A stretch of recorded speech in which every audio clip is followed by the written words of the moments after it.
প্রিয় ভাইয়েরা শোনেন, খলিফাতুল মুসলিমিন হযরত উমর ফারুক রাদিয়াল্লাহু তাআলা আনহু তখনও মুসলমান হয় নাই। নবীজির কাছে আল্লাহর হাবিব সাল্লাল্লাহু আলাইহি ওয়াসাল্লাম এক নম্বর দোয়া করেছেন উমর রাদিয়াল্লাহর জন্য। একটা ধাক্কা খাইছে, এক ধাক্কায় উমর রাদিয়াল্লাহু তাআলা আনহু নবীর কাছে কোরআন শুনতে এসেছে। কি শুনতে আসছে? আপনারা কি শুনতে এসেছেন? তাহলে কোরআন শুনলে লাভ না ক্ষতি? কোরআনের হাফেজ হলে লাভ না ক্ষতি? কোরআনের দর্শে বসলে লাভ না লস? সবাই বললেন না লাভ না লস। এই কোরআন কিয়ামতে আপনার জন্য সুপারিশ করে দিবে। এই জন্য ওমর রাদিয়াল্লাহু তখনও বুঝে নাই। নবীজি এই সময়ে ফজরের সময় নবীজি তাহাজ্জুদের সিজদায় দোয়া করেছেন। পরের দিনে আবার তাহাজ্জুদের সিজদায় নবীজি সূরা হাক্কা তেলাওয়াত করতেছেন। কোন সূরা? সূরার নাম সূরা হাক্কা। আল হাক্কাতু মাল হাক্কা ওয়া মা আদরাকা মাল হাক্কা। জোরে করুন আল্লাহু আকবার। নবীজির কাছ থেকে তেলাওয়াত শুনেছেন। এই তেলাওয়াত শুনে হযরত ওমর রাদিয়াল্লাহু তাআলা আনহু তার কলিজার মধ্যে আরেকটা ধাক্কা মারছে। এক ধাক্কা খাইছে রাসূলের দোয়া দিয়া, দুই নম্বর ধাক্কা খাইলো হযরত সূরা হাক্কার তেলাওয়াত শুনে। জোরে বলেন না আল্লাহু আকবার। আল্লাহ তাআলার নবীর এই তেলাওয়াত শুনে ওমর রাদিয়াল্লাহু তাআলা আনহু বলেন, আমি একটু কোরআনের কাছে বসতে চাই, মনটা চাই বারবার তেলাওয়াত শুনতে। সেই সময় মক্কার বড় লিডার নাম হলো আবু জেহেল। কি নাম? সবাই বললেন না কি নাম? আপনাদের এলাকায় কি আবু জেহেলের নাম আছে? কি আবু জেহেলের নাম আছে? আবু জেহেলের কোনো নাম নাই সারা বিশ্বে কারো। কারণ আবু জেহেল যে কোন জাতের জাত সবাই জানে না, না জানি কোন। আপনাদের সন্তানদের নাম কি আবু জেহেল রাখছেন নাকি? কি বলেন আছে? আল্লাহু আকবার। কিন্তু নবীর নাম মুহাম্মদ, আহমদ, এরপরে ঈসা, মুসা, হারুন আলাইহিস সালাম, এরপরে যত নবীর নাম পৃথিবীতে আছে না নাই? ঈসা, মুসা, শীষ সব আছে না নাই? নবীদের নাম রাখবেন। প্রিয় ভাইরা, আমাদের দেশে নাম রাখে নান্টু, বল্টু, ঝন্টু, আপেল, চাঁদ, সুরুজ, আকাশ, বাতাস, আছে না নাই? হাই হাই হাই, একজন মহিলার নাম শুনলাম ঝর্ণা। আমি জিজ্ঞেস করলাম ভাই এটা কিসের ঝর্ণা? তো বলছে নাম, নাম একটা মহিলার নাম, আছে না নাই? জোরে বলবেন আছে না নাই? নাম রাখছে রিয়া। রিয়া মানে অহংকার। রিয়া মানে কি? আলেমদের কাছে আপনারা জান না, যার কারণে কোন নামের ভিতরে কি আছে জানেন না। এরকম সব নাম রাখা ইসলামী শরীয়তে জায়েজ আছে? এগুলি রাখবেন না। প্রিয় ভাইয়েরা, এই জন্য আছেন খলিফাতুল মুসলিমিন ওমর রাদিয়াল্লাহু তাআলা আনহু দুই নম্বর ধাক্কা খাইয়েছেন। তাহাজ্জুদের সিজদায় নবীজি দোয়া করেছেন। দুই নম্বরে সূরা হাক্কা খেয়ে ধাক্কা খাইছে। সূরা হাক্কা খায়া ধাক্কা খাইছে। এবার পরের দিন আবু জেহেল মক্কার বড় লিডার, বড় একজন দামি নেতা আবু জেহেল বলতেছে, আমি মক্কার বড় লিডার, মক্কার বড় নেতা, আমি চাচ্ছি আব্দুল্লাহর ছেলে নবী মুহাম্মদ, আমরা বলবো সাল্লাল্লাহু আলাইহি ওয়াসাল্লামকে আমরা দুনিয়ার থেকে বিদায় করে দিতে চাই। কে আছে এরকম? যে ব্যক্তি পারবে তার জন্য মক্কার দামি খুব লাল টকটকা লাল 100 উট তাকে পুরস্কার, 100 লাল ঘোড়া, উট না ঘোড়া, ঘোড়া উপহার দেওয়া হবে। আল্লাহু আকবার কোন? দেখেন না ডিস্টার্ব হয় তখন আমার লেভেল হয়ে যায়। খেয়াল করবেন, খুব খেয়াল করেন। 100 ঘোড়া তাকে দেওয়া হবে। এই ঘোষণা যখন হলো, আরবের ভিতরে সব বড় বড় নেতারা একত্রিত হয়ে কেউ সাহস পায় না। আল্লাহ তাআলার সেই বান্দা ওমর রাদিয়াল্লাহর দিলের ভিতরে শয়তান ওয়াসওয়াসা দিল। ওই দরবারে দারুন নদওয়ার বৈঠকে ওমর রাদিয়াল্লাহ নিজেও ছিলেন। তলোয়ারের খাপ খুলে এবার বলতেছেন, নেতা আমি যদি করি তাহলে কি আমি পাবো? নেতা মনে মনে কয়, আমি তো তোমাকেই চাইতেছিলাম, কারণ তোমার মতো মরুর লাল এত টকবগে নেতা মক্কার ভিতরে আর কেউ নাই। আল্লাহু আকবার কোন? আমি চাচ্ছি তুমি এই কাজটা করবা, এই দায়িত্ব ওমরের উপরে পড়বে, এটা আমি চাই। এবার কিন্তু ওমর রাদিয়াল্লাহু তাআলা নাঙ্গা তলোয়ার খাপ থেকে বের করে ছুটতেছেন। এত বড় একজন লড়াকু নেতা, মক্কার ভিতরে টকবগে যুবক, এত সুন্দর, এত বেশি তার শক্তি, তার হুঙ্কার এত বেশি। তিনি ছুটলেন, তলোয়ার খাপ মুক্ত করে সামনে চললেন। চলতে চলতে তার একজন বন্ধু, নাম হলো নাইম। কি নাম? বন্ধু বলতেছে, বন্ধু যাও কোথায়? কয় যেতেছি, আমার এই মক্কার ভিতরে 100 লাল উটের ঘোষণা হয়েছে আমার নেতার কথা অনুসারে আব্দুল্লাহর ছেলের মাথা গর্দান উড়িয়ে দিতে। এবার পিছন থেকে জামা টেনে ধরে বলে, বন্ধু শোনো, তুমি আমার বাল্যকালের বন্ধু, তুমি কি জানো না তোমার বোন আর তোমার ভগ্নিপতি নাম হলো আবু সাইদ, দুইজনই ইসলাম গ্রহণ করেছে, নবীর দলেই ভর্তি হয়েছে, ইসলাম কবুল করেছে, শাহাদা পড়েছে, ইসলামের পক্ষের লোক। আগে বাড়ি সামলাও, তারপরে তোমার জন্য পরের চিন্তা করো। আল্লাহু আকবার কর, লিল্লাহি তাকবীর। ওই পাশে কিছু চেলারা সমস্যা করতেছে, ভাইরা আমার, তাকবীরটা জোরে জোরে হাত তোলেন কোরআনের মঞ্চে, লিল্লাহি তাকবীর। দুনিয়ার মুসলিম নারে তাকবীর। মাহফিল করেন আপনারা, আর এত ডিস্টার্ব নিয়ে মাহফিলে আপনারা বসেন, এটা কোনোদিন মাহফিল হতে পারে না। প্রিয় ভাইরা, সাবধান হয়ে যাও। কোরআন থেকে কথা হয় যখন, আল্লাহর কোরআনের সঙ্গে বেয়াদবি করলে আল্লাহ তার অবস্থা ভালো করবে না। ঠিক কিনা বলেন? প্রিয় ভাইরা, আগে মাহফিল সাজার আগে সব ঠিক করতে হবে। এটা দরুদ পড়েন, আল্লাহুম্মা সাল্লি আলা মাওলানা মুহাম্মদ ওয়া আলা আলি সাইয়্যিদিনা হাবিবানা। আমার বন্ধুগণ খেয়াল করেন, ওমর রাদিয়াল্লাহু তাআলা আনহু নাইমকে লক্ষ্য করে বলেন, বন্ধু আমার ছেড়ে দে, আগে আমি আমার স্বার্থটা হাসিল করে নে, আমি গর্দান কাটবো মুহাম্মাদের। বলেন, যদি বাঁচতে চাও আগে তোমার বাড়ি সামলাও। ওমর রাদিয়াল্লাহু বলেন, খুলে বল কি হয়েছে, তাড়াতাড়ি করে বলো। তোমার ভগ্নিপতি আর তোমার বোন ফাতেমা দুইজনই ইসলাম কবুল করেছে। এবার ওমর রাদিয়াল্লাহু তখনও মুসলমান না, তাওহীদের পক্ষের লোক তখনও না, তার গোস্তাকি তার ভিতরে কাজ করতেছে। এবার তিনি রাস্তা চেঞ্জ করে তার বোনের কাছে গিয়ে তখন দেখতে পেলেন হযরতে খাব্বাব রাদিয়াল্লাহু তাআলা আনহু একটা চামড়ার উপরে লেখা কোরআনের কিছু আয়াত, এটা তার বোন আর তার ভগ্নিপতি দুইজনকে নিয়ে শোনাচ্ছেন। সূরার নাম সূরা তোহা। কি নাম? সূরাতুত তোহা থেকে তেলাওয়াত করতেছেন, তোহা মা আনজালনা আলাইকাল কুরআনা লিতাশকা। তোহা এটা হুরুফে মুকাত্তার, মা আনজালনা আলাইকাল কুরআনা লিতাশকা। হে নবী, আমি কি আপনার উপরে কোরআন এই জন্য নাজিল করেছি যে আমি আপনাকে বিপদে ফেলবো? না, এই জন্য কোরআন নাজিল করি নাই। চিন্তা করবেন না, এই কোরআন দিয়ে আপনি সমাজ চালাবেন, দেশ চালাবেন, আপনি ইসলামের স্টেট কায়েম করবেন। আল্লাহু আকবার বলবেন না? এবার নবীজির এই তেলাওয়াত শুনে, কোরআনের এই তেলাওয়াত শুনে ওমর রাদিয়াল্লাহু তাআলা আনহুর রাগ একটু কমলো না। জাহিলিয়াতের রাগ, তার গোসা তার অন্তরের ভিতরে। কোরআনটা শুনে আরো রাগ করলেন। এবার দরজায় এত জোরে করাঘাত করলেন। এবার ভিতর থেকে তার বোন বলল, কে? আমি ওমর। ওমরের নাম শুনলে ভয় আছে না নাই? আসতে কোন কেন, আছে না নাই? আসাদুহুম ফি আমরিল্লাহি ওমর। ওমর রাদিয়াল্লাহু এমন নেতা, এমন শক্তিশালী নেতা, শয়তান দুলাভাই, যে রাস্তা দিয়ে ওমর রাদিয়াল্লাহু যায় ইসলাম গ্রহণ করার পরে, এত তার শক্তি, এত তার মনোবল, এত সাহস, যে রাস্তা দিয়ে ওমর রাদিয়াল্লাহু যাইতেন, ওই রাস্তা দিয়ে শয়তান দুলাভাই কয়, দুলাভাই রাস্তা ঘুরা, তাড়াতাড়ি টিয়ারিং ঘুরে অন্য রাস্তায় যাও, আল্লাহু আকবার কর। তো আরেকজন বলতেছে যে কি ব্যাপার ভাইজান, আপনার পাশে যে দেখতেছি তো, কোথায় ওমর? ওই সামনে দেখ, চাইনিজ করলে বসে আছে, গেলি এক কোপ দিবে, শেষ কথা কর। এরকম ওমরের দরকার আছে না নাই? ও ভাইরা, পাবনার ভাইরা, আওয়াজ খুলে কোন দরকার আছে না নাই? প্রিয় ভাইরা, কোরআন শোনাতে এসেছি আপনাদেরকে, একটু মন খুলে কথা বলতে চেয়েছিলাম। আপনাদের কি ধৈর্য আছে?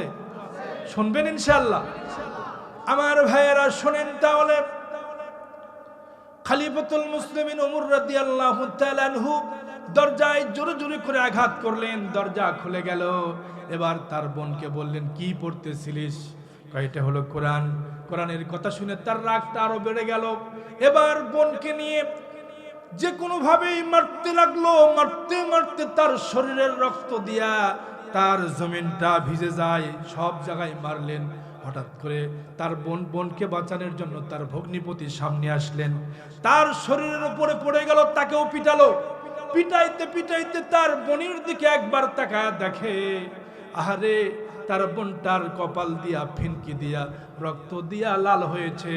এই সময় আল্লাহ রাব্বুল আলামিন তার দিলের ভিতরে একটা মায়া লাগায়া দিলেন, দয়া লাগায়া দিলেন। যেই রক্তে ওমর রাদিয়াল্লাহর গায়ে, সেই রক্তটা একই রক্ত তার বোনের শরীরে। এবার ওমর রাদিয়াল্লাহু তাআলা আনহু বললেন, একই রক্ত আমি আমার বোনকে কিভাবে এত মারতে পারি, আমি এত রাগ কেন করলাম? এবার তিনি আফসোস করতে লাগলেন। এবার মাথাটা নিচু করে বললেন, বোন রে, আমি তো তোরে অনেক মারলাম, রক্ত দিয়ে তোর শরীরটা ভিজায়া দিলাম। বোন তুই বল, হয় ইসলামটা ছাড়বি, নইলে আমি আরো মারবো। এবার বোন বলতেছে, ভাই শোনো, মারতে মারতে আমাকে যদি শহীদ করে দাও, আমার জীবন যদি চলে যায়, এই ইসলামের যে স্বাদ পেয়েছি, কোরআনের ভিতরে যে মজা পেয়েছি, আমার জীবন চলে যাবে।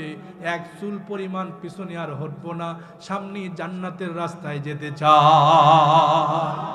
প্রয়োজনে জীবন দিব, শহীদ হয়ে যাব, জীবন দেব, শহীদ হব, এক চুল পরিমাণ পিছনে যেতে চাই না।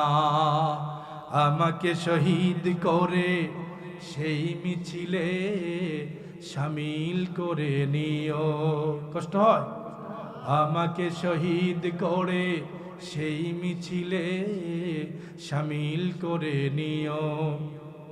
যে মিছিলের নেতা আমির হামজা খোবায়েব খাব্বাব, আল্লাহর কাছে ছিল অতি প্রিয়, শামিল করে নিও, শামিল করে নিও। মরতেই হবে যখন, শহীদ মরণ দিও আমাকে। মরতেই হবে যখন, শহীদ মরণ দিও আমাকে। মারহাবা বলেন। রোগে শোগে তাপে মুসিবতে নিও না আমায়, এমন মরণ দিও চোখ বুঝেও যেন দেখি তোমাকে। মরতেই হবে যখন, শহীদ মরণ দিও আমাকে, শহীদ মরণ দিও আমাকে। নারায়ে তাকবীর।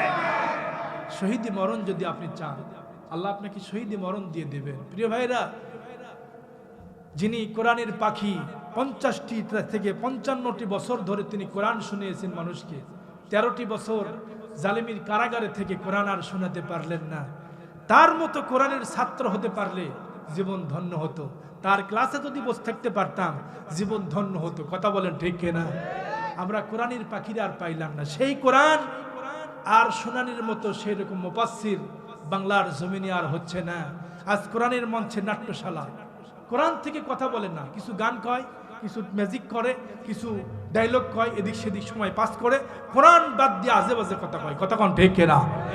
আমার ভাইরা, এই জন্য কোরআনের পাখির মতো একজন পাখি যদি বাংলার জমিনে চিনত, এই বাংলার সমাজটা আরো ভালো হয়ে যেত। তার হাতে হাজার হাজার মানুষ কোরআন শুনে শুনে মুসলমান হয়েছে। কথা কোন ঠিক কিনা? আপনাদের এই যে পাশি দারুল আমান ট্রাস্ট, এখানে তিনি 3 দিন ব্যাপী আমাদের কোরআনের পাখি তিনি কথা বলতেন। 3 দিন ব্যাপী লাখ লাখ মানুষের সমাগম। আমি আব্দুল কাদের সালিহির মাহফিলে কয়টা লোক মাত্র, আর তার মাহফিলে লক্ষ লক্ষ মানুষ কোরআন শুনেছে।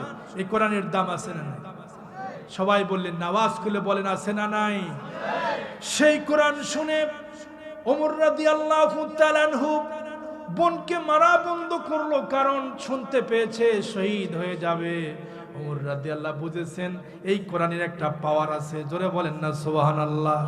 এবার তার দিলের ভিতরে আল্লাহ ইলকা করলেন, যদি ওমর বাঁচতে চাও, ইসলামকে কবুল করো। প্রথম ধাক্কা খাইছে দোয়া দিয়া, নবীজি দোয়া করেছেন, তাহলে দোয়ার দাম আছে না নাই? 1 নম্বরের ধাক্কা হলো দোয়া। কি করছেন বলেন? দোয়া। 1 নম্বরের ধাক্কা খাইছে কি বলেন? 2 নম্বরের ধাক্কা খাইছে সূরা হাক্কা। কি সূরা? সূরা হাক্কা। 3 নম্বরের ধাক্কা খেয়েছে সূরা তাহা। 3টে ধাক্কা খেয়ে ওমর রাদিয়াল্লাহু পাক্কা হয়ে গেছে। আল্লাহু আকবার। বাড়ি যা কইন, জোরে কর না আল্লাহু আকবার। এবার 3টি ধাক্কা খেয়ে বলেন, বোন রে তুই কি যেন পড়তেছিলি, এত সুন্দর মধুর তেলাওয়াত, এত সুন্দর লাগতেছিল, কিন্তু জাহিলিয়াতের কারণে আমি বলতেছিলাম না, আমার ভিতরে রাগ কাজ করতেছিল, কিন্তু শুনতে কিন্তু খুব মজা ছিল। এবার হযরতে ওমর রাদিয়াল্লাহর বোন ফাতেমা বলতেছে, ভাইজান আপনি তো মুসলিম, এই কোরআন তো আপনি ধরতে পারবেন না। লা ইয়ামাসসুহু ইল্লাল মুতাহহারুন। আল্লাহু আকবার বলেন। পবিত্র ছাড়া কেউ এই কোরআন ধরতে পারে না। বোন রে তুই কেন কেন আমাকে দেশ না কয় না ভাই, আগে গোসল করেন, ওযু করেন, সুন্দর করে গোসল করায় দেওয়া হলো। ওযু করে গোসল করলেন, এরপরে তিনি সুন্দর পোশাক পরিধান করে তলোয়ারটা খাপ থেকে খুলে হযরত ওমর রাদিয়াল্লাহু বলেন, বোন রে আমাকে একটু একবার কোরআন শোনাও। কয় কোরআন শুনবি? তাহলে শোন। চামড়ার কাগজ থেকে তিনি যে আয়াতটা সূরা তাহা থেকে লিখিত কয়েকটা আয়াত, এই আয়াতটা হযরতে খাব্বাব রাদিয়াল্লাহু ভয়তে খাটের নিচে লুকায়া গেছে। সুবহানাল্লাহ। কারণ ওমর রাদিয়াল্লাহকে সবাই ভয় পায়, উনি তো অবস্থা দেখে আগেই লুকাইছে। কে যেন কোরআন শোনাতেছিল, ওই লোকটা কোথায়? হযরতে খাব্বাব রাদিয়াল্লাহু তাআলা আনহু কোরআনের যে চামড়ায় লেখা কিতাবটা, কোরআনটা নিয়ে আসলেন। এবার সূরা তাহা থেকে তিনি পড়ায় শোনায়া দিলেন। তার দিলের ভিতরে ছটপটানি শুরু হলো, তাড়াতাড়ি করে আমাকে নিয়ে চলো মুহাম্মদুর রাসূলুল্লাহ সাল্লাল্লাহু আলাইহি ওয়াসাল্লামের দরবারে আমি যাইতে চাই। সুবহানাল্লাহ। ওমর রাদিয়াল্লাহু যাইতে লাগলেন। দারিয়ার কানি নবীজি সাল্লাল্লাহু আলাইহি ওয়াসাল্লাম সাফা পাহাড়ের পাদদেশের পাশেই একটি পাহাড় ছিল সাফাতে। এখন সাফার মারওয়াতে পাহাড় কেটে হাজীদের জন্য দৌড়ের ব্যবস্থা আছে না নাই? জোরে বলবেন, আছে না নাই? আমাদের এই মাহফিলে হাজী সাহেবরা আছেন না ভাইজান? আছে না ইনশাআল্লাহ? এটা আছে, অনেক হাজী সাহেব আছেন মাহফিলের ভিতরে আছেন আলহামদুলিল্লাহ। আপনারা দেখেছেন সাফা ওয়াল মারওয়া, ইন্নাস সাফা ওয়াল মারওয়া মিন শাইরিল্লাহ। আল্লাহ পাকের একটি শাইর নির্দেশনের মধ্যে অন্যতম একটি নির্দেশন সাফা এবং মারওয়া পাহাড়। জোরে বলেন না আল্লাহু আকবার। পাহাড়ের পাদদেশে দাঁড়িয়ার কানে নবীজি কোরআন শোনাতেছিলেন। সেই সময়ে সাহাবীদেরকে নবীজির চাচা ছিলেন হযরতে আমিরে হামজা রাদিয়াল্লাহু তাআলা আনহু। তিনি দেখতে পেলেন ওমর রাদিয়াল্লাহু নাঙ্গা তলোয়ার নিয়ে সামনে আসতেছেন। রাসূলকে জানায়া দিলেন, ইয়া রাসূলুল্লাহ, ইয়া হাবিবাল্লাহ, অবস্থা খুব একটা ভালো না। ওমরের হাতে দেখতেছি চকচকা তলোয়ার, ওই তলোয়ার নিয়ে আমাদের সামনে আসে, যদি আমাদের সঙ্গে যুদ্ধ করে আমিও ছাড়বো না। ওমর রাদিয়াল্লাহু যদি আমাদের সামনে আসে, আমরাও তার সঙ্গে লড়াই করব, যুদ্ধ করব। ওমরের সামনে আমি প্রথম লড়বো। আল্লাহ রাসূল বলেন, চাচা একটু সাইড দেন, ওমরকে আসতে দেন, কারণ গত কয়েক রাত্রিতে ওমরের জন্য আমি দোয়া করেছি। আমার মন বলতেছে দোয়াটা হয়তো ফসল ফলবে, এইমাত্র তাকে আসতে দেন। ওমর রাদিয়াল্লাহু সামনে চলে আসলেন। আসার পরে রাসূলের কাছে এসে বলেন, ইয়া রাসূলুল্লাহ, ইয়া হাবিবাল্লাহ, আমি গোপনে গোপনে আপনার পিছে পিছে থাকতাম। আপনি যখন তেলাওয়াত করতেন আমি শুনতাম। আমার কলিজায় সব সময় কোরআন শুনতে ভালো লাগে, কারণ ওমর রাদিয়াল্লাহু তাআলা কোরআন বোঝে না। জোরে বলবেন, বোঝে কিনা? ওমর রাদিয়াল্লাহুর মতো এত দামি সাহাবী কোরআন বুঝে বলে পাগল পাড়া হয়েছেন। বলেন, ইয়া রাসূলুল্লাহ, আমার কোরআনের সুরটা এত ভালো লাগে, তাও আপনার তেলাওয়াতটা আমি লুকে লুকে আপনাকে ফলো করতাম। আজকে সরাসরি আপনার হাতে ধরা দিয়েছি, আর আমি জুলমাতের মধ্যে থাকতে চাই না। অতি তাড়াতাড়ি করে আমাকে পড়ায়া দেন, আশহাদু আল্লা ইলাহা ইল্লাল্লাহু ওয়াহদাহু লা শারীকা লাহু ওয়া আশহাদু আন্না মুহাম্মাদান আবদুহু ওয়া রাসূলুহু। কালমা শাহাদাতে আছে আল্লাহর জ্যোতি, ঝিনুকের মাঝে লুকিয়ে আছে যেমন মতি। কালমা শাহাদাতে আছে আল্লাহর জ্যোতি, কালমা শাহাদাতে আছে আল্লাহর জ্যোতি। নারে তাকবীর। কষ্ট হচ্ছে আপনাদের? খারাপ লাগতেছে ভাইজান? ওমর রাদিয়াল্লাহু তাআলা হাতটা বাড়ায়া দিলেন, নিজের তলোয়ারটা ধরে নবীর কদমে রেখে দিয়ে বলেন, ইয়া রাসূলুল্লাহি ইয়া হাবিবাল্লাহ, আমি তলোয়ার নিয়ে এসেছি আপনার মাথা কাটার জন্য। আজকে তলোয়ার দিয়া মাথা, যেই তলোয়ার দিয়ে মাথা কাটতে এসেছি হুজুর, এই তলোয়ার দিয়া আপনার মাথা কাটার পরিবর্তে আমি মাথাটা আপনার কাছে আমি বিক্রি করে দিলাম, ইসলামের জন্য কবুল করে নেন। নবীজি হাতে হাত রেখে ওমর রাদিয়াল্লাহকে বুকের সঙ্গে আলিঙ্গন করে কালিমা শাহাদা পড়ায়া দিলেন।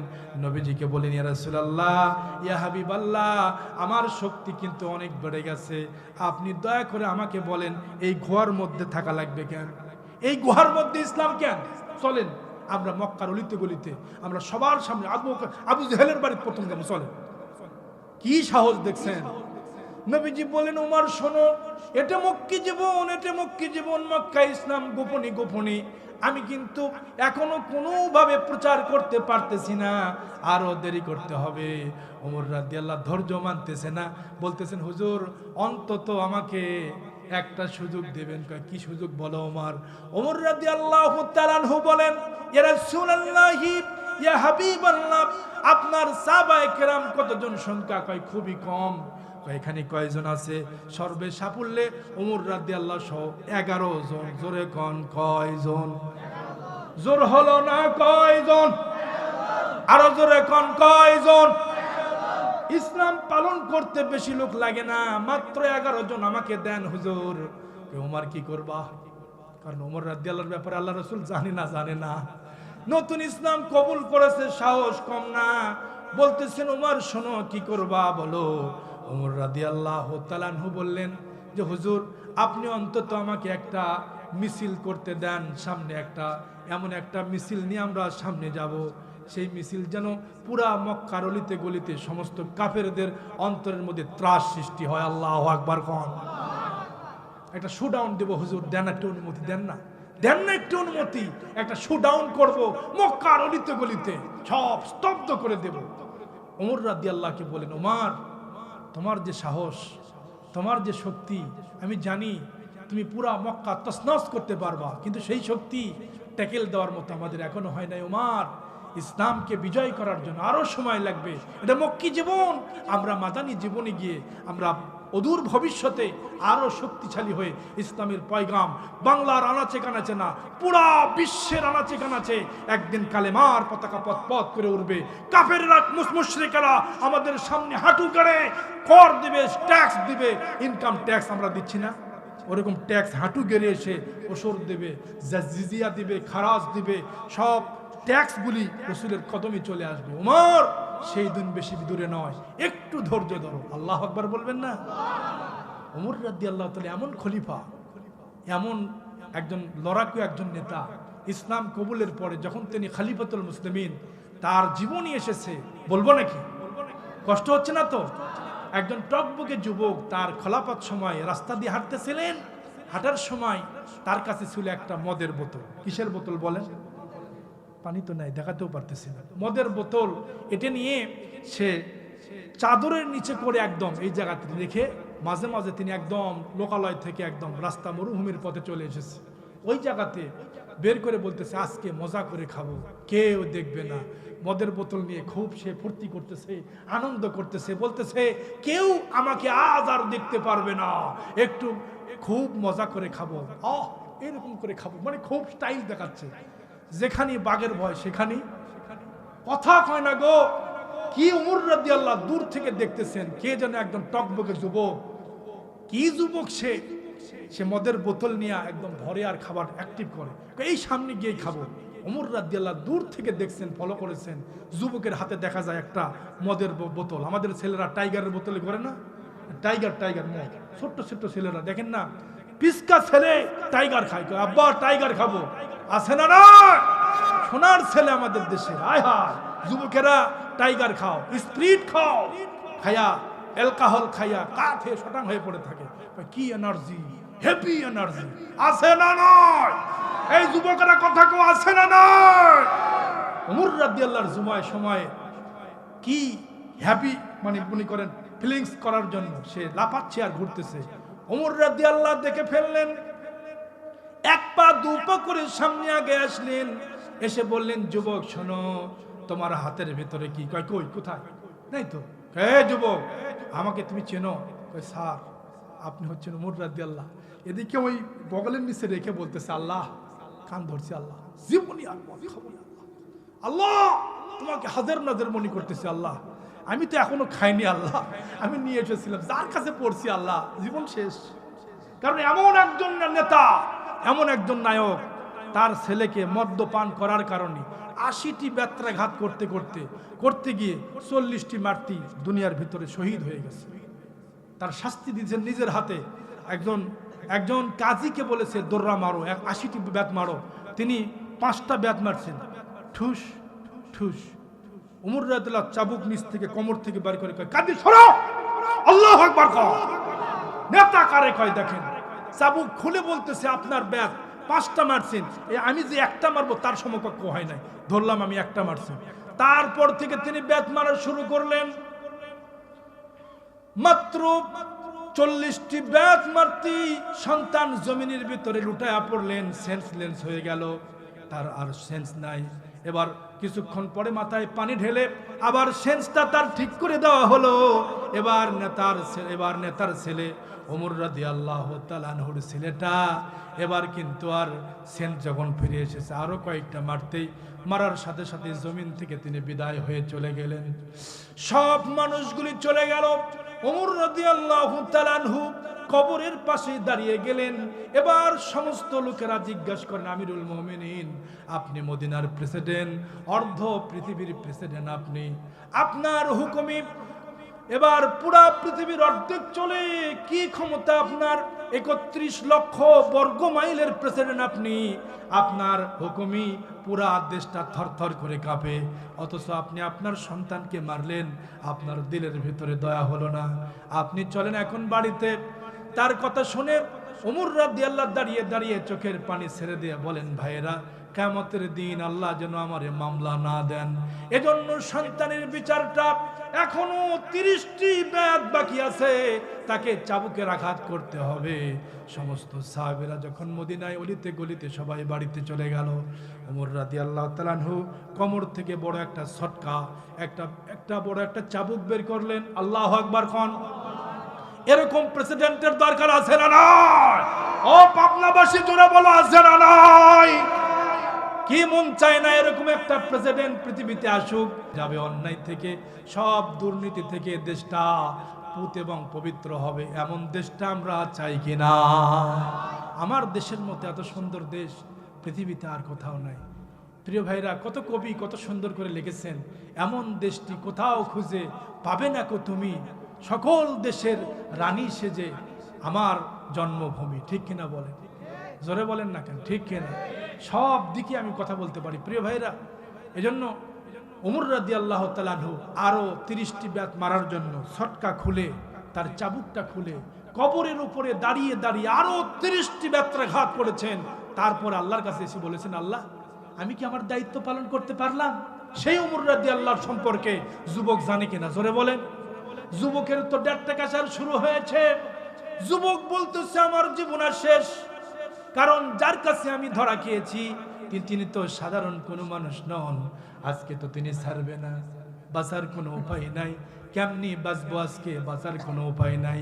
মনে মনে এমন তওবা করেছেন আল্লাহর কাছে, আল্লাহ, আর জীবনে মদ খাবো না, আর জীবনে পাপের কাজে যাব না, আল্লাহ দয়া করে মদের বোতলটা তুমি পরিবর্তন করে দাও। মনে মনে তওবা করেছেন কার কাছে? আরো জোরে বলবেন ভাই, কার কাছে? মনের খবর আল্লাহর কাছে যায় না, যায় না। সাথে সাথে যুবকের তওবা কবুল হয়ে গেছে। ওমর রাদিয়াল্লাহু তাআলা আনহু যুবকের কাছ থেকে মদের বোতলটা নিয়ে বলতেছে, যুবক, তোমার কাছে মদের বোতল, তোমার সাহস তো কম না। কয়, হুজুর, মদ তো এটা না, এটা হলো শরবত। কয়, চালাকি করার জায়গা পাও না, সিল মারা আছে, মেড ইন জাপান, সিল মারা আছে। তুমি যে জাপান থেকে, দেশ থেকে ধরে নেন জাপান, সিল মারা আছে, মদের বোতল সব লেখা আছে, আর তুমি বলতেছো মদের বোতল না, আমি তো সব দেখতেছি। কয়, স্যার, আমিরুল মুমিনিন, আপনি পরীক্ষা করে দেখেন। সাহস করে বলে ফেলেছেন, আল্লাহর বান্দারটা আল্লাহর কাছে এমন তওবা করছে, কয় দেখেন একটু পরীক্ষা করে। ওমর রাদিয়াল্লাহু তাআলা আনহু বলেন, আমি তো পরীক্ষা ছাড়া বিচার করব না, কারণ পরীক্ষা ছাড়া যারা বিচার করে তারা বেইনসাফ করে, ঠিক কিনা বলেন? কোনো প্রকারের মামলা নাই, কোনো প্রকারের সন্ত্রাসী না, ভালো মানুষ, ইমাম সাহেব মানুষ, মসজিদের ইমাম ইমামতি করে। 11 জন ডাকাতের দলকে ধরতে পেরেছে, বড় বড় ডাকাতের দল অনেক দিন পর ধরতে পেরেছে। এবার ফোন করে হঠাৎ করে একজন ডাকাত চুরি হয়ে চলে গেছে, গাড়ির ভিতর থেকে লাফ দিয়ে চলে গেছে। যাওয়ার পরে ওসির কাছে ফোন দিয়ে বলতেছে, 10 জনের তো আছে আমাদের কাছে, 11 জন ধরছিলাম, একজন তো আমাদের কাছ থেকে মানে পালায় গেছে, টপকায়া পার হয়ে গেছে, যেখান থেকে পাবি তাকে ধরে নেওয়া হয়, 11 জন আমাদেরকে দেখাতে হবে। মসজিদের ইমাম ফজরের সময় মসজিদে কেউ নাই, থরথর করে কাঁপতেছে আর মসজিদের দিকে যাচ্ছে যে ফজরের সময় কোন সূরা তেলাওয়াত করব। ও তেলাওয়াত ধীরে ধীরে করতেছে আর যাচ্ছে, সামনে পুলিশের বাহিনী, এই ইমাম সাহেব দাঁড়া। স্যার কি ব্যাপার, কোথায় যান? মসজিদে যাচ্ছি নামাজ পড়াতে। কারে নামাজ পড়ে? ওটো। স্যার কোথায়? কারে আমাদের সাথে আসেন। কোথায় যান? শ্বশুর বাড়ি। দেখছেন এরকম আছে না নাই? আসতে কইবেন না, আছে না নাই? এই সময় আমাদের পার হয়ে চলে গেছে। আমার ভাইয়েরা খুব খেয়াল করেন, এবার 11 জন মিল করার জন্য ইমাম সাহেবের হাতে হ্যান্ডকাপ। আপনারাই বলেন ইমাম সাহেবের কোনো দোষ আছে? চুরি করছে, ডাকাতি করছে, ওই যে যারা 11 জন তার ভিতরে তার নাম আছে, অথচ তাকে মামলা কিছুই নাই। হাতে হ্যান্ডকাপ লাগালো, কোমরে রশি লাগায়া টেনে টেনে ওই 11 জনের সাথে তিনি একজন, আছে না নাই? আমার ভাইয়েরা এবার মামলা দিয়ে গেল। ইমাম সাহেবের মুসল্লিরা সবাই বলে আমাদের হুজুর ছেড়ে দেন। কয় না, এই হুজুরও ডাকাতি করছে। কি কয়? হাই হাই হাই হাই, এই বিচারটা ওমর রাদিয়াল্লাহর সময় ছিল না। যুবক বলেন যে আপনি পরীক্ষা করেন, ওমর রাদিয়াল্লাহু বলেন আমি পরীক্ষা ছাড়া কোনো বিচার করি না। মদটা ঢালার পরে এবার বাম হাতের ওপরে নিয়ে পরীক্ষার জন্য একটা জিবার মধ্যে একটু টাচ লাগাইছেন। জিবা এমন একটা ডাক্তার, মেডিসিন এমন একটা মেডিসিন ডাক্তার, আপনি যদি চোখ বন্ধ করে এক গ্লাস একটা লেবু কেটে আপনি জিব্বার উপরে 1 ফোঁটা ফলায় দেন, জিব্বা চোখ বন্ধ করে কয়ে দিবেন লেবু। কত কি মেডিসিন ডাক্তার, সুবহানাল্লাহ কন্যা, কি মেডিসিন ডাক্তার আল্লাহ তাআলা এই জিব্বার মধ্যে দিয়েছেন। আবার জিব্বা যখন নাড়াচাড়া করে একটু বাঁকা হইলে দাঁত মনে করে ক্যাচ করে মারে দেয়। এতই বিরক্ত আর কাছে, দুলা ভাই আমি তোমাকে, তোমার ভিতর কাঁটা যদি ঢোকে আমি এদিক করে টানিয়ে টুনে কোনো মতে বার করে দেই, আর তুমি আমার সাথে দুশ্মনী করো, সুযোগ পালি তুমি আমাকে মেরে দাও, ব্যাপার কি তোমার? আরে আমি এমন একটা জিনিস দাঁড়িয়ে আছি, আমি হলো ব্লেড, খালি ভিতরে আসবার কস করে মেরে দেবো। কথা কষ্ট হচ্ছে নাকি বলেন? চলবে না বাড়ি যাবেন? লিল্লাহে তাকবীর। আমার ভাইরা খেয়াল করেন, ওমর রাদিয়াল্লাহু তাআলা আনহু মেডিসিন নিয়ে জিহ্বার ভিতরে টেস্ট করে দেখে আসলে সত্যই তো এটা মদ না। কারণ মদের ইসলামের শুরুর প্রারম্ভে ওমর রাদিয়াল্লাহু তাআলা সহ অনেক সাহাবী মদ পান করেছেন, তখন মদটা হারাম ছিল না। হযরতে আলী রাদিয়াল্লাহু তাআলা এক সময় মদ তখন বিধান চালু হয় নাই, তখনও তিনি মাগরিবের নামাজের সময় একটু সামান্য কিছু মদ পান করেছিলেন। ইসলামের তখন কিন্তু আগে যখন মদ কি ছিল, হালাল ছিল, হারামের বিধান এখনো জারি হয় নাই। প্রিয় ভাইরা, এজন্য অনেক সাহাবী ইসলামের শুরুতে এরকম মদ্যপান করেছে, তখন কিন্তু হালাল ছিল, হারাম হয় নাই। কথা কিন্তু বুঝবেন, আবার উল্টা বুঝে কবিন হুজুর মদের জারি করেছে এরভাবে, উল্টো পাল্টা ভাবে বলে গেছে, খবরদার। কারণ কাটিং করতে কিন্তু সময় লাগে না, কি বলেন ঠিক কিনা? আজকে নেটের যুগ, একটু কথা স্লিপ অফ প্রাণ হয়ে গেলে এদিক সেদিক কাইটে হুজুরের সর্বনাশ করে দেবে, কি বলেন ঠিক কিনা? আমার ভাই, এর জন্য সুই পরিমাণ, সোনামুখী সুই পরিমাণ জায়গাও ফাঁকা রাখা যাবে। প্রিয় ভাইরা, এবার ওমর রাদিয়াল্লাহু তাআলা আনহু চেক করলেন, দেখতে পেলেন এর ভিতরে এটা হলো সেরকা হয়ে গেছে, এতে মদের পরিবর্তে শরবত হয়ে গেছে। যুবককে বলেন, যুবক তুমি তালবানা করার সময় পাও না, তুমি তালবানা করার সময় পাও না, মদের বোতলের ভিতরে তুমি কেন শরবত তুললা? স্যার আমি ভুল করেছি, আমিরুল মুমিনিন আমি ভুল করেছি, আমাকে মাফ করে দেন, আর কখনো এরকম করব না, আমাকে আপনি তওবা করান, আমি আর কোনোদিন ভুল করব না। ওমর রাদিয়াল্লাহু তাআলা বলেন, খবরদার, এরকম মানুষকে আর কখনোই ধোঁকা দেবে না। রাস্তা পার হয়ে চলে যাচ্ছেন, ওমর রাদিয়াল্লাহু মাথা চুলকাইতে সামনে আগাচ্ছেন। যুবক মোর ঘুরে আবার ওমর রাদিয়াল্লাহর কাছে গিয়া বলেন, হুজুর একটা কথা বলবো, যদি সাহস দেন। সুবহানাল্লাহ। যদি সাহস দেন তাহলে কিন্তু আমি আপনার কাছে একটা কথা বলবো। ভাই বলো যুবক বলো। ভাই হুজুর, আমার বোতলের ভিতরে যা দেখতেছেন প্রকৃতপক্ষে এটা মদ ছিল। ও কি তুমি? হ্যাঁ হুজুর সঠিক বলছি। ওই মদটা আবার কেমনি শরবত হয়ে গেল? যুবক বলে, আমিরুল মুমিনিন, আমি যখন আপনাকে রাস্তার উপরে পেয়েছি, যখন আপনি দেখেছি সামনে টাইগার দাঁড়ানো আছে, বাঘের মতো দাঁড়ায় আছে, আমার তো ভয় হয়ে গেছে হুজুর, কলিজা আমার কলার কাছে চলে যাচ্ছে। কি কোন হুজুর, আপনাকে দেখে মক্কার ছোট ছোট বাচ্চারা পর্যন্ত ভয় পায়। যখন মক্কাতে ছোট ছোট বাচ্চারা যখন ঘুম পারতো না, ছেলেদেরকে বলতে, এই ঘুমায়, উমর কিন্তু আলো। সুবহানাল্লাহ। ছোট্ট ছোট্ট বাচ্চারা, আমরা বলে এই বাঘ আসবে কিন্তু, এরকম বলতো না। মক্কার সমস্ত শিশুদেরকে বলা হতো, এই বাচ্চারা ঘুমাও, ছোট্ট ছোট্ট সোনামণিরা ঘুমিয়ে যাও, এই উমর রাদিয়াল্লাহু কিন্তু চলে আসবে। এত ভয় পাইতেন উমর রাদিয়াল্লাহুকে। আসাদুহুম ফি আমরিল্লাহি ওমর। আল্লাহু আকবার বলেন।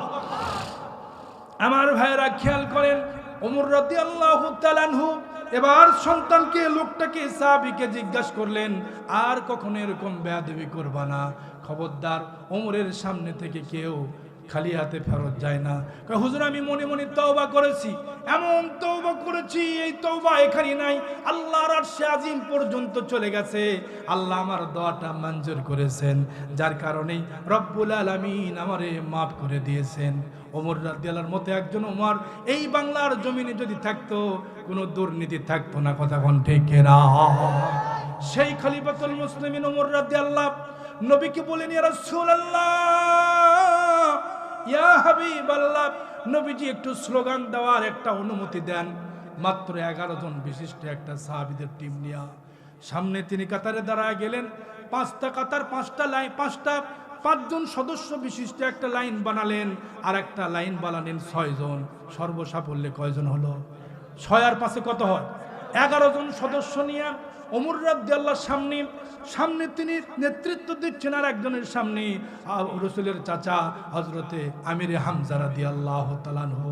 তিনি তাকবীর দিয়ে সামনে আগালেন। মক্কার কাছে এসে একটা ছোট্ট কয়েক লাইনের একটা বক্তব্য দিলেন। মক্কার সামনে এসে বললেন, আজ যে আমি মক্কার সামনে একটা স্লোগান দিতে এসেছি, কোনো বাবার যদি শক্তি থাকে, কোনো বাবার সন্তান যদি হও, মার বুক খালি করতে চাও, সামনে এসে বাধা দাও। আল্লাহু আকবার। কোনো বাবার সন্তান যদি তার বাবার সন্তান যদি হারাইতে চাও, তাহলে সামনে আসো। কোনো স্ত্রী যদি তার স্ত্রীকে, কোনো সন্তান যদি চাও তার স্ত্রীকে বিধবা বানাতে, তাহলে সামনে আসো। কোনো বাপের বেটা যদি থাকো, তোমার সন্তানকে ইয়াতীম করতে চাও, উমরের সামনে আসো, আমি উমর সামনে আসি। আল্লাহু আকবার বলে। এমন জ্বালাময় একটা বক্তব্য দিয়া তিনি সেদিন 11 জনের একটা টিম নিয়ে সামনে তাকবীর দিলেন। মক্কার চারদিক দিয়ে ঘুরলেন, তাওয়াফ করলেন। আবু জেহেল সামনে এবার সুরঙ্গের গুহার থেকে বের হয়ে দেখে সামনে ওমর রাদিয়াল্লাহু। সুবহানাল্লাহ। জোরে কন্যা সুবহানাল্লাহ। কষ্ট হচ্ছে নাকি আপনাদের? ওমর রাদিয়াল্লাহু দেখে ভোঁ দৌড় মারছে। ওরে বাপ রে বাপ, আমি তো বুঝতে পারি না, ওমর আমাকে ওয়াদা দিল মাথা আনবে, সে তো নিজেই মাথা বিক্রি করে দিয়েছে। সুবহানাল্লাহ কইবেন না? আমার বন্ধুগণ, ওমর রাদিয়াল্লাহু তাআলাকে দেখে উতবা একদিকে ভোঁ দৌড়, সাইবা একদিকে, ওয়ালিদ ইবনে মুগিরা একদিকে, সমস্ত কাফেররা কেউ সাহস পেল না। সেদিন ওমর রাদিয়াল্লাহু তাআলা 11 জন নিয়ে মক্কার অলিতে গলিতে এমন ত্রাস সৃষ্টি করেছেন, সমস্ত কাফেরদের অন্তরে একদম থরথর করে কাঁপতেছে। আল্লাহু আকবার বলেন।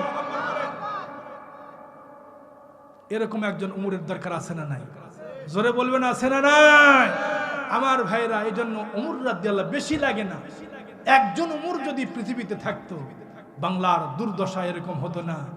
আমার বন্ধুগণের জন্য যে আয়াতটা তেলাওয়াত করতেছিলাম, রব্বুল আলামিন বলেছেন, ওয়াইদা কুরিয়াল কুরআনু ফাসতামিউ লাহু ওয়া আনসিতু লাআল্লাকুম তুরহামুন। জোরে কোন আল্লাহু আকবার।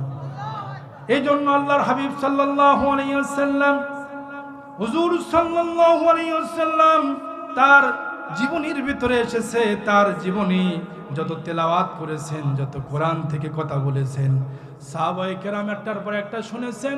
শোনার কারণে তাদের দিলের ভিতরে এমন আসর করেছে, এমন তারা কোরআনের পাগল পাড়া হয়েছে। কোরআন শুনতে গিয়ে রসুলের দলের সাহাবীরা মাথার উপরে পাখি এসে নাড়াচাড়া করে। রসুলের ক্লাসে যখন বসতেন মাথা পর্যন্ত লড়তো না। সুবহানাল্লাহ। আজকে সেই পাঠক কোথায়? সেই কোরআনের যারা ব্যাখ্যা করে তারা কোথায়? প্রিয় ভাইরা, আমরা কোরআন শুনতে এসেছি, কোরআনের তাফসীর শুনতে এসেছি। হুজুর সাল্লাল্লাহু আলাইহি সাল্লামের কলিজার ধন ওমর রাদিয়াল্লাহু তাআলা যে কোরআন বুঝেছেন, সেই কোরআন যদি আমাদের দেশে একজন রাজা, একজন বাদশা বুঝতো, আল্লাযিনা ইম্মাক্কান্নাহুম ফিল আরদি আকামুস সালাহ, যে ব্যক্তি দেশের প্রেসিডেন্ট হবে, এক নম্বর শর্ত হচ্ছে আকামুস সালাহ, নামাজকে জমিনের ময়দানে, আল্লাহর জমিনে নামাজকে প্রতিষ্ঠা করতে হবে। জোরে বলেন হুকুম কার? চিল্লা বলবেন হুকুমটা কার? এখন আপনাদের কাছে প্রশ্ন হলো, আমাদের দেশে নামাজি বেশি না বেনামাজি বেশি? বিড়ি খাওয়া, সুদ খাওয়া লোক বেশি না নামাজি বেশি? কি কয় দেখছেন? কথা কয় না গো। পাবনার লোকেরা কথা কয় না। প্রিয় ভাইরা, আমাদের দেশে জুলুম, অন্যায়, অত্যাচার এখনো কম না। সুদ খাওয়া, ঘুষ খাওয়া, বিড়িখোর আছে না নাই? কোন তো জোরে বলবেন না, আছে না নাই বলেন তো? ওমর রাদিয়াল্লাহু তাআলা এরকম রাজ্য যখন পরিচালনা করতেন, তখন ঘুরে ঘুরে দেখতেন, পুরো এলাকা ঘুরে ঘুরে দেখতেন খলিফাতুল মুসলিমিন কোরআনের কেমন পাঠক ছিলেন। ওমর রাদিয়াল্লাহু তাআলা আনহু তার জীবনের মধ্যে এসেছে একটা কাফেলা নিয়া, বড় একটা দল নিয়া, কাফেলা নিয়া, সেই কাফেলাতে আলেম ওলামা নিয়া আল্লাহ পাকের বান্দা হযরত ওমর রাদিয়াল্লাহু তাআলা আনহু ছদ্মবেশে কাফেলার সামনে হাজির হয়ে গেলেন। কাফেলার সামনে হাজির হয়ে জিজ্ঞাসা করলেন, মিন আইনা জিতা, তোমরা কোথা থেকে এসেছো? তারা কাফেলার ভিতরে ভালো একজন আলেম ছিলেন, ভালো একজন বড় একজন রাইটার ছিলেন, বড় একজন কোরআনের পাঠক ছিলেন। তিনি জবাব দিলেন কাফেলার মধ্য থেকে, মিন আইনা জিতা, কোথা থেকে এসেছো? তারা জবাব দিল, মিন ফাজ্জিল আমিক। আল্লাহু আকবার বলেন। অনেক দূর পথ থেকে আমরা এসেছি, অনেক দূর পথ থেকে আমরা এসেছি। এবার জিজ্ঞাসা করলেন, আইনা তাযহাবুন, আপনারা কোথায় যাবেন, কোন জায়গায় যাইতে চান? তারা জবাব দিল কোরআন থেকে, বাইতুল আতিক, আমরা আল্লাহর ঘর খানায়ে কাবার মেহমান হব। আল্লাহু আকবার। কারণ খানায়ে কাবার মেহমান হলে রব্বুল আলামিন তার জীবনের গুনাহ খাতা মাফ করে দেবেন। হজ করলে জীবনের আর কোনো গুনাহ থাকে না, ঠিক না? হজ করলে তার জীবনের আর কোনো গুনাহ থাকে না। বিশাল বড় কাফেলা নিয়া, এর ভিতরে একজন ভালো আলেম আছেন। তিনি জিজ্ঞাসা করলেন, রে কাফেলার ভাইয়েরা, নিশ্চয় আপনাদের এই কাফেলার ভিতরে ভালো একজন রাইটার, ভালো একজন আলেম আছে, ভালো একজন বড় একজন দার্শনিক আছে। বলেন তো, কোরআনুল কারীমের ভিতরে এমন একটি আয়াত আছে, এমন একটি গুরুগম্ভীর্য আয়াত আছে, যে আয়াতটা রব্বুল আলামিন, তিনি এমন একটা আল্লাহ, এমন একটা মহান আল্লাহ, এমন একজন রব, যিনি আয়াতটা নাজিল করেছেন, যে আয়াতটা সর্বশ্রেষ্ঠ কোরআনের আয়াত। বলুন তো সেই আয়াতটা কি? কাফেলার ভিতর থেকে আওয়াজ আসতেছে, আল্লাহু লা ইলাহা ইল্লা হুয়াল হাইয়ুল কাইয়্যুম লা তাখুযুহু সিনাতুন ওয়ালা নাউম লাহু মা ফিস সামাওয়াতি ওয়াল আরদ। জোরে কোন আল্লাহু আকবার। সূরার নাম আয়াতুল কুরসি। জোরে বলেন না আল্লাহু আকবার। ওমর রাদিয়াল্লাহু বলেন, নিশ্চয়ই কাফেলার ভিতরে ভালো একজন আলেম আছেন, নিশ্চয় ভালো একজন আলেম আছেন। এবার তিনি প্রশ্ন করলেন, শোনেন তো, কোরআনুল কারীমের ভিতরে এমন একটি আয়াত আছে, যে আয়াতটা তেলাওয়াত করলে রব্বুল আলামিন বলেছেন সর্বাধিক হিকমতপূর্ণ একটি আয়াত। এত হিকমতপূর্ণ আয়াত কোরআনের ভিতরে আর নাই। আপনারা যদি পারেন, যদি আপনাদের এই কাফেলার ভিতরে আলেমই থাকে, বলুন তারা এই প্রশ্নের জবাব দেন, সর্বাধিক কোরআনুল কারীমের মধ্যে হিকমতপূর্ণ আয়াতটা কোনটা? আল্লাহু আকবার। বলুন তো এবার হিকমতপূর্ণ আয়াতটা কোনটা? এবার তিনি বললেন, ইন্নাল্লাহা ইয়ামুরু বিল আদলি ওয়াল ইহসান ওয়া ইতাই যিল কুরবা ওয়া ইয়ানহা আনিল ফাহশাই ওয়াল মুনকার। জোরে বলেন না আল্লাহু আকবার। এত হিকমতপূর্ণ আয়াত। এরপরে তিনি বললেন কোরআনুল কারীমের ভিতরে ব্যাপক অর্থবোধক একটি আয়াত আছে, বলুন তো এমন আয়াতটা কোনটা যেটা ব্যাপক অর্থ দান করে, বলুন তো সেই আয়াতটা কোনটা। এবার তিনি বললেন ব্যাপক অর্থবোধক একটি আয়াত, ফামাইয়ামাল মিসকালা যাররাতিন খায়রান ইয়ারা ওয়া মাইয়ামাল মিসকালা যাররাতিন শাররান ইয়ারা। জোরে কোন আল্লাহু আকবার। ফামাইয়ামাল মিসকালা যাররাতিন খায়রান ইয়ারা, যে ব্যক্তি দুনিয়াতে অনুপরিমাণ কোনো কাজ করবে কিয়ামতের দিন তার ফলাফল সে দেখতে পাবে। পক্ষান্তরে বান্দা যদি দুনিয়াতে কোনো অনুপরিমাণ খারাপ কাজ করে কিয়ামতের ময়দানে বান্দা তা দেখতে পাবে। আল্লাহু আকবার বলেন। মালি হাযাল কিতাব, কি আশ্চর্যময় কিতাব, এটা কেমন কিতাব, লা ইউগাদিরু সগীরাতান ওয়ালা কাবীরাতান ইল্লা আহসাহা। আল্লাহু আকবার বলেন, জোরে সোরে একটু আল্লাহু আকবার বলেন। কি আশ্চর্যময় কিতাব, লা ইউগাদিরু সগীরাতান ওয়ালা কাবীরাতান ইল্লা আহসাহা। যে কোরআনের ভিতরে ছোট ছোট গুনাহ তাও লেখা, বড় বড় গুনাহ তাও লেখা, কোনো কিছুই বাদ দেওয়া হয় নাই, সব ব্যাপকভাবে লেখা আছে। সুবহানাল্লাহ বলেন। কি সুন্দর চমৎকার করে লেখা আছে। এজন্য ভাইরা আমার, এবার তিনি জিজ্ঞাসা করলেন কোরআনের এত ব্যাপক অর্থগুলি দেয়, বলুন তো কোরআনের ভিতরে এমন কি আয়াত আছে যে আয়াতটা আমাদেরকে আশার দিকে একটু আশা যোগায়। আমরা তো হতাশায় ভিতরে আছি, আল্লাহর সামনে আমরা কি নিয়ে দাঁড়াবো সব কিছু আল্লাহ রব্বুল আলামিন জানেন, কিন্তু এমন কোন আয়াত আছে কি যে আমরা আল্লাহর কাছে একটু বাঁচার কোনো উপায় আছে নাকি, আশার কোনো আলো আছে নাকি, এরকম আয়াত কি আছে একটু বলবেন কি। এবার কাফেলার ভিতর থেকে আওয়াজ আসলো, কুল ইয়া ইবাদিয়াল্লাযীনা সরাফু আলা আনফুসিহিম লা তাকনাতু মির রাহমাতিল্লাহ ইন্নাল্লাহা ইয়াগফিরুজ যুনুবা জামিআ। আল্লাহু আকবার বলেন। তিনি বললেন শোনো, কুল ইয়া ইবাদিয়াল্লাযীনা আসরাফু, দুনিয়ার মানুষেরা যারা আসরাফু, যারা নিজেরা নিজেদের সঙ্গে অত্যাচার করেছো, নিজেরা নিজেদের সঙ্গে জুলুম করেছো, নিজেরা নিজেদের নফসের সঙ্গে অবিচার করেছো, লা তাকনাতু মির রাহমাতিল্লাহ, তোমরা আমার রহমত থেকে নিরাশ হইও না, আমার রহমত থেকে তোমরা দূরে সরে যেও না। লা তাকনাতু মির রাহমাতিল্লাহ ইন্নাল্লাহা ইয়াগফিরুজ যুনুবা জামিআ। আল্লাহু আকবার বলেন। আমি আল্লাহ রাব্বুল আলামিন সমস্ত গুনাহ খাতা মাফ করে দিব। জীবনের সব গুনাহ খাতা রব্বুল আলামিনের কাছে চোখের পানি ফেলে যদি দোয়া করা হয়, রব্বুল আলামিন সব গুনাহগুলি মাফ করে দিবে। আল্লাহু আকবার। এজন্য আমার ভাইরা, কুরআনুল কারীম এমন একটি কিতাব, এমন একটি অর্থবোধক একটি কিতাব, এত জীবন গড়ার কিতাব পৃথিবীতে আর নাই। আল্লাহ তাআলা আখেরি মেসেজ সবার শেষে আল্লাহ দিলেন, আর উম্মতে মুহাম্মাদীকে আল্লাহ কয়েকটা জিনিস বিনা দরখাস্তে দিয়েছেন। এক নম্বরে আল কোরআন, এটা আল্লাহ তাআলা উম্মতে মুহাম্মাদীর জন্য হাদিয়া দিয়েছেন। আল্লাহু আকবার বলেন। যেটা ছিল লৌহে মাহফুজে, বিনা দরখাস্তে আমরা কোরআন পেয়েছি, বিনা দরখাস্তে আমরা আল্লাহর হাবিব আখিরি জামানার পয়গম্বর নবী মুহাম্মদুর রাসূলুল্লাহ সাল্লাল্লাহু আলাইহি ওয়াসাল্লামকে আমরা পেয়েছি, কোনো দরখাস্ত দেই নাই। এজন্য পৃথিবীতে দামি দুইটা জিনিস, একটা হলো কোরআন আর একটা হলো নবী। একটা হলো কোরআন আর একটা নবীর মতো একটা নবী পেয়েছি। এত দামি নবী পৃথিবীতে আর কেউ আসে নাই, যিনি এত বড় দামি নবী, যার উপরে কোরআন নাজিল হয়েছে, এত দামি নবী। তিনি পা বাড়ালে আল্লাহ তাকে জান্নাত পর্যন্ত নিয়ে যায়। সুবহানাল্লাহ খান। আঙ্গুলি উঁচু করলে চাঁদ দ্বিখণ্ডিত হয়ে যায়। চারটা উঁচু করতে দেরি, আঙ্গুলি উঁচু করতে দেরি।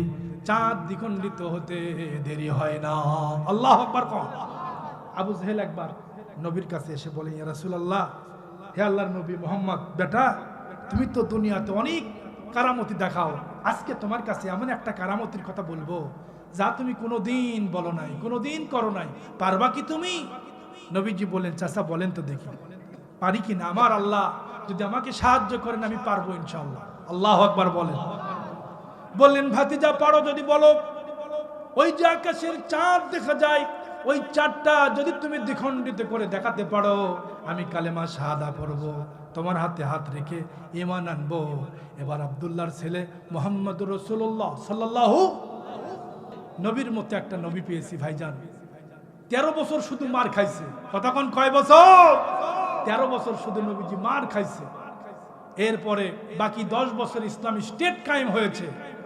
ইসলামী স্টেট কায়েম হয়ে রাসূলুল্লাহ সাল্লাল্লাহু আলাইহি ওয়াসাল্লাম যখন 8ম হিজরিতে মক্কা বিজয় করে যখন চলে আসতেছিলেন, মক্কায় বুক ফুলায়া নবীজি বললেন, আমার সাহাবীরা, আমি রাহমাতুল লিল আলামিন, খবরদার কারো গায়ে টু শব্দ করবা না।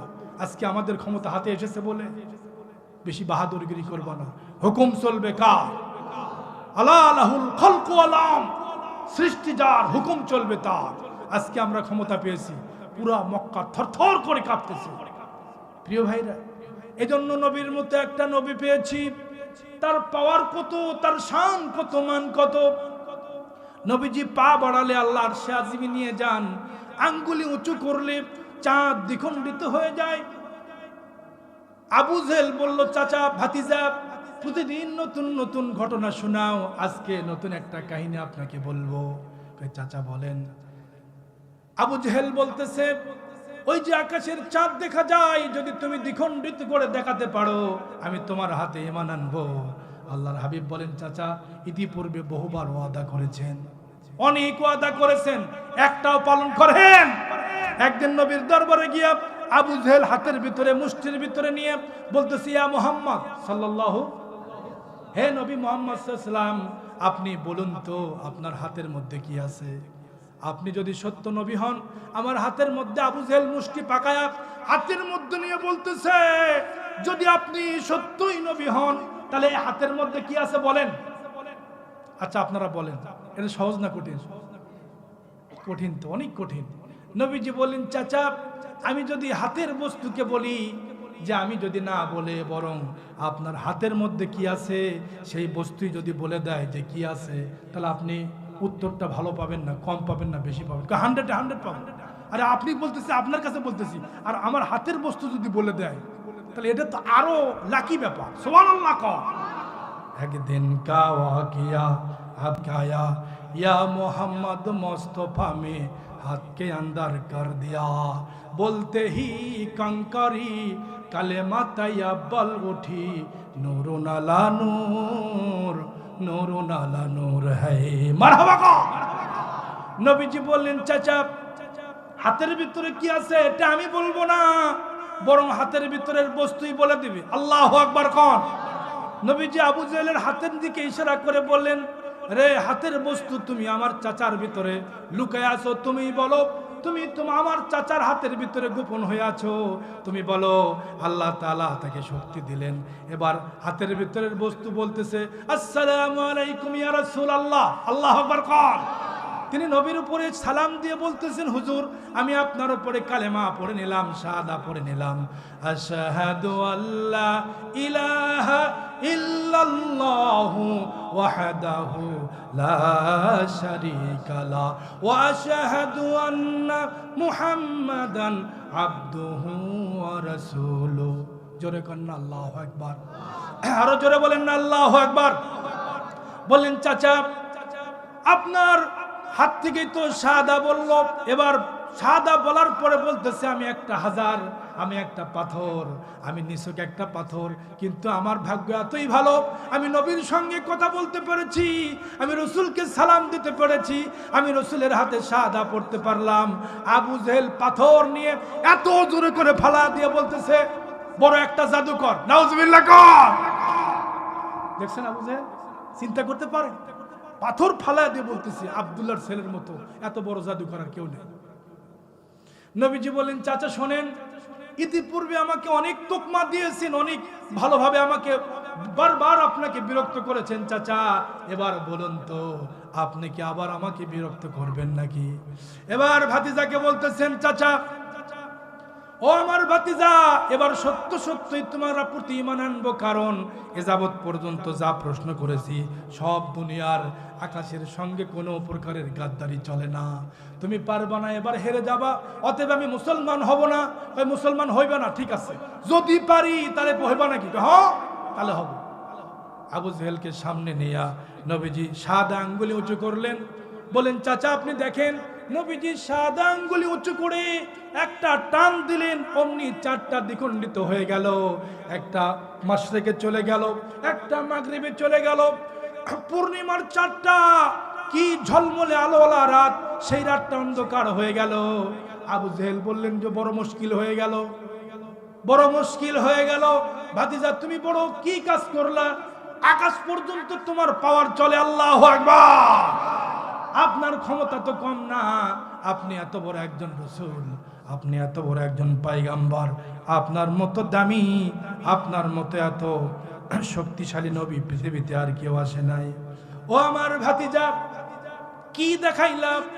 আবার তুমি ঠিক করে দাও যদি পারো। চাচা ঈমান আনবা নাকি? হ্যাঁ ঈমান আনবো। তাহলে ঠিক করি আমি। নবীজি ইশারা করলেন, ডান পাশ থেকে ইশারা করলেন, চলে আসলো। আবার বাম পাশ থেকে ইশারা করলেন, চার দ্বিখণ্ডিত চারটা একত্রিত হয়ে আটকে গেল। পূর্বের ন্যায় আবার আলো দিতে লাগলো। নবীজি হাত বাড়ায়া বলতেছেন, চাচা হাতটা বাড়ায়া দেন। আমিও বাড়ায়া দিলাম। আমার হাতে হাত রাখলে আল্লাহর জান্নাত পর্যন্ত নিয়ে যাব। আল্লাহ রসুলের কাছে আবু জেহেল মুখটা ফিরে কয়, হ্যাঁ তোমার দলে আমি যাব। তাহলে আমার নেতাগিরি থাকবি, তুমি বাড়ির যাও আমিও বাড়ির যাই। আল্লাহু আকবার খান। নবীজি কি বললেন? কোনো রাগ করলেন না, কোনো গোসা হলেন না। এরকম একটার দুইটা শত শত ঘটনা রসুলের জীবনী ঘটে গেছে। প্রিয় ভাইরা, একবারও কি আবু জেহেল ঈমান আনছে? কথা কয় না। আবু জেহেল কি রসুলকে মানছে? মানে নাই। কোরআন মানে নাই, রসুল মানে নাই।